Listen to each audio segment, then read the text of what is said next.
바다는 지구상에서 가장 놀라운 곳 중 하나입니다. 아름다울 뿐만 아니라 위험하기도 하죠. 우린 상어, 거대한 문어, 심한 폭풍 그리고 버뮤다 삼각지대에 대해 알고 있어요. 하지만 이 모든 것보다 더 무섭고 위험한 것이 있어요. 바로 로그 웨이브예요. 4인승 요트인 미노네트는 아프리카 남단 희망봉을 통과하여 항해하고 있어요. 폭풍이 지나가지만 요트는 잘 견뎌냅니다.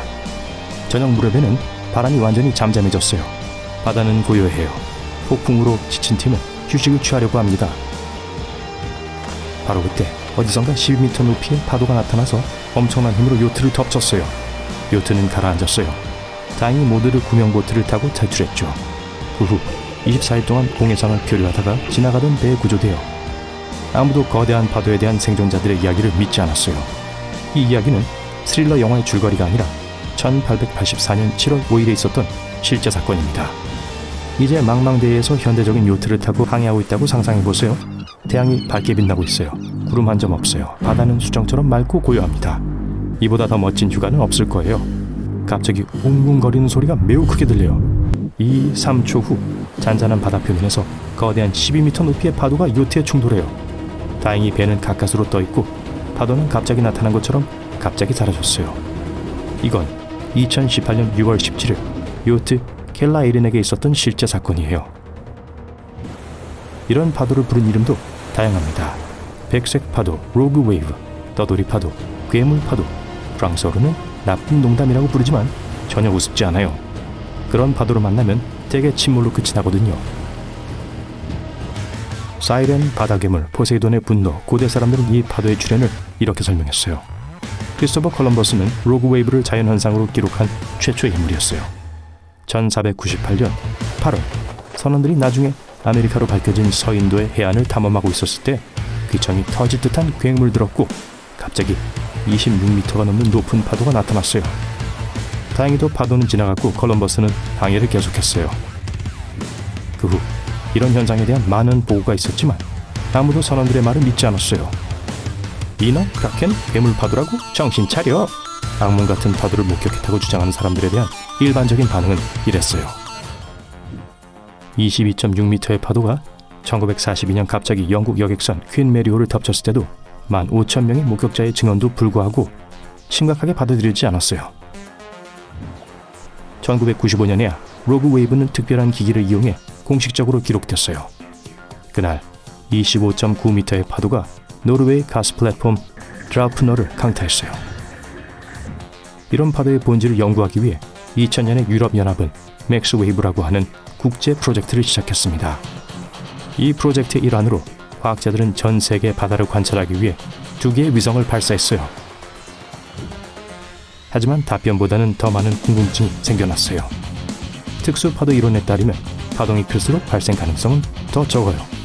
맥스 웨이브의 인공위성은 최대 25m 높이의 파도를 기록하는 데 성공했어요. 가장 흥미로운 점은 그런 파도가 200년에 한 번씩만 나타난다는 거예요. 하지만 인공위성은 작동 첫 3주 동안 10개의 괴물 파도를 발견했어요. 그 이후로 19년이 지났지만 우린 여전히 그 파도에 대해 거의 아는 것이 없어요. 게다가 최악은 과학자들도 이러한 파도의 모습을 어떻게 미리 예측할 수 있는지 전혀 모른다는 거예요. 현대 레이더와 음파 탐지기는 이러한 파도의 규모를 기록했어요. 그 높이는 11.9m에서 50m에 이르렀고 속도는 시속 99.8km, 그리고 수명은 20초에서 2분이에요. 비록 정보는 부족했지만 과학자들은 이 파도를 3가지 유형으로 구분했어요. 첫 번째 유형은 전형적인 백색 파도예요. 폭풍우뿐만 아니라 잔잔한 바다에서도 나타나죠. 갑자기 출현한 후 또한 갑자기 물에 녹아 사라지면서 흔적을 남기지 않아요. 두 번째 유형은 세잠이라고 해요. 이름처럼 3개 연속된 파도인데 그중 하나는 다른 둘보다 더 거대해요. 초대형 유조선도 이러한 파도에 휘말리면 무게에 못 이겨 부서질 수 있어요. 세 번째 유형은 파도 몬스터예요. 3가지 유형 중에서 가장 위험하고 예측 불허죠. 15층짜리 건물 높이의 파도를 상상해보세요. 놀라운 광경이겠지만 실제로 경험하고 싶진 않을 거예요. 어쨌든 유튜브에서 로그 웨이브 영상을 많이 볼 수 있어요. 하지만 우선 우리 영상을 끝까지 보세요. 그렇다면 무엇이 이런 파도를 일으킬까요? 아무도 확실히 몰라요. 혹시 로그 웨이브도 쓰나미와 같은 종류일까요? 그렇지 않아요. 쓰나미는 수중 지진의 결과로 발생하며 해안으로 가까워질수록 커집니다. 어떤 사람들은 로그 웨이브는 해류가 강한 역풍을 만날 때 나타난다고 믿어요. 어떤 사람들은 난리와 한류의 충돌로부터 생겨난다고 주장해요. 또 어떤 사람들은 중력 이상 현상 때문에 발생한다고 확신해요. 중력이 급격하게 감소하거나 증가할 때요. 그리고 파동 간섭 이론도 있어요. 작은 파동이 결합하여 하나의 큰 파동을 형성한다는 거죠. 눈덩어리처럼요. 하지만 가장 흥미로운 이론은 파동이 키네틱 뱀파이어리즘 때문에 형성된다는 것입니다. 이 버전에 따르면 특정한 자연 조건 하에서 파도가 운동 에너지를 교환하는 능력을 갖게 돼요. 그리고 그 파도 중에는 다른 파도의 에너지를 흡수하는 뱀파이어 파도가 하나 있어요. 충분한 에너지를 축적한 후 뱀파이어 파도가 에너지를 분출해요.